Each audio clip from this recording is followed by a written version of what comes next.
পার্বত্য জেলা বান্দরবানের রুমা, রোয়াংছড়ি এবং থানচি উপজেলায় চাষ হচ্ছে বিদেশি ফল কাজু বাদাম। শুধু তাই নয়, বেসরকারি উদ্যোগে গড়ে উঠেছে এর প্রক্রিয়াজাতকরণ কারখানাও। খুচরা বাজারে প্রতি কেজি কাজু বাদাম বিক্রি হয় ৮০০ থেকে ১,০০০ টাকায়। দামে চড়া, তাই এটি চাষের লাভও বেশি। রাস্তার দুপাশে সারি সারি গাছে ঝুলছে লাল হলুদ ফল। ফল পাকলে ঝরে পড়ে নিচে, আর সেগুলো কুড়িয়ে ঝুড়িতে ভরছেন বান্দরবনের স্থানীয়রা। পরে খোসা ছাড়িয়ে বাদাম সংগ্রহ করে তারপর ভালোভাবে রোদে শুকিয়ে নেওয়া হচ্ছে। সেটি প্রক্রিয়াজাতের পর করা হচ্ছে খাবার উপযোগী। শুধু চাষই হচ্ছে না, বেসরকারি উদ্যোগে গড়ে উঠেছে এর প্রক্রিয়াজাতকরণ কারখানাও।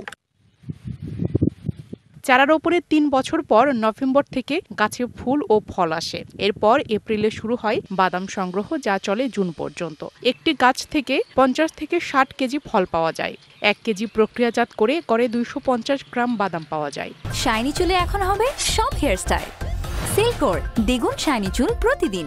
খুচরা বাজারে প্রতি কেজি কাজু বাদাম বিক্রি হয় ৮০০ থেকে ১,০০০ টাকায়।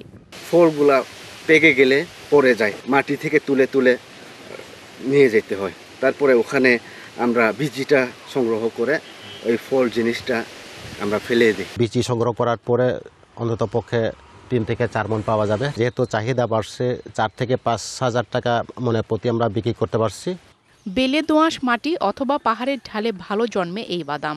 পাহাড়ি অঞ্চলে অনেক জমি অনাবাদি পড়ে থাকায় এখানে কাজু বাদাম চাষ খুবই উপযোগী, বলছেন কৃষি কর্মকর্তা। কাজু বাদাম একটি উচ্চ মূল্যের ফসল হয়, বিদেশে রপ্তানিতে এর যথেষ্ট সম্ভাবনা রয়েছে। কৃষি সম্প্রসারণ অধিদপ্তর কাজু বাদামের উৎপাদন কলাকৌশল নিয়ে বিভিন্ন ধরনের প্রশিক্ষণের আয়োজন করে থাকে।